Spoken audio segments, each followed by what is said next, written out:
They stood in front of everyone at the reunion, wine glasses raised, grins stretching wide. "Tonight," my father said, voice booming, "we celebrate our child's promotion and the revival of our family vineyard, funded by their generosity." Applause erupted. My mother's eyes gleamed with triumph. Everyone looked at me like I was a savior, and all I did was smile. The vineyard was their dream, their pride, their obsession, but it was also their curse. Years of debt, poor choices, nights where the lights flickered off because bills went unpaid. And through it all, I was the afterthought. The child told to understand the sacrifices while my clothes came from thrift shops and my tuition was a maybe. I learned early that love, in their house, had a price tag, and I wasn't worth enough. The promotion changed everything, at least for me. After years of clawing my way up, I had finally earned respect, a title, security. I expected congratulations, maybe pride. What I didn't expect was a Facebook post, a smiling photo of my parents beneath the Vineyard sign. Caption: "So proud of our child who will be funding the revival of our family legacy. The Vineyard rises again." Hundreds of likes, dozens of comments, and not a single word from me. I stared at the screen, bile rising. They had turned my success into their bailout, and they didn't even ask. I didn't confront them, not yet. That would have been too easy. Instead, I waited, watched. Every time a cousin messaged congratulations, every time an old neighbor sent me thank you notes, every time my parents called, voices dripping with excitement, talking about renovations and equipment I hadn't agreed to fund, the anger sharpened into clarity. I wouldn't fund their vineyard. I would bury it. I began moving in silence. Step 1, secure my own dream, a mountain cabin, isolated, quiet, mine, paid in cash, the kind of investment no one could twist or leech from me. Step 2, document everything.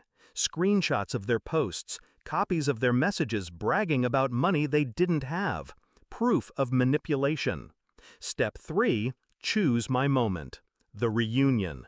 A room full of relatives, old family friends, people who still romanticized the vineyard.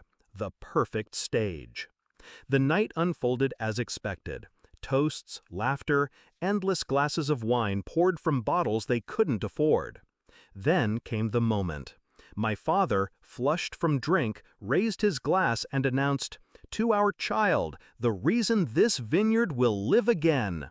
$100,000 of faith in family." The room cheered. Eyes turned to me. Cameras lifted. I reached into my bag and pulled out an envelope. I slid it across the table toward my parents. "Before we celebrate," I said calmly, "why don't you open this?" My mother's smile froze. My father frowned but tore it open. Photos spilled out onto the table. A cabin in the mountains, modern, strong, standing tall against endless trees. My cabin. Gasps rippled through the room as I leaned back in my chair. "That," I said, voice steady, "is where my money went. Not here. Not to your debts, not to your dream." The silence was brutal.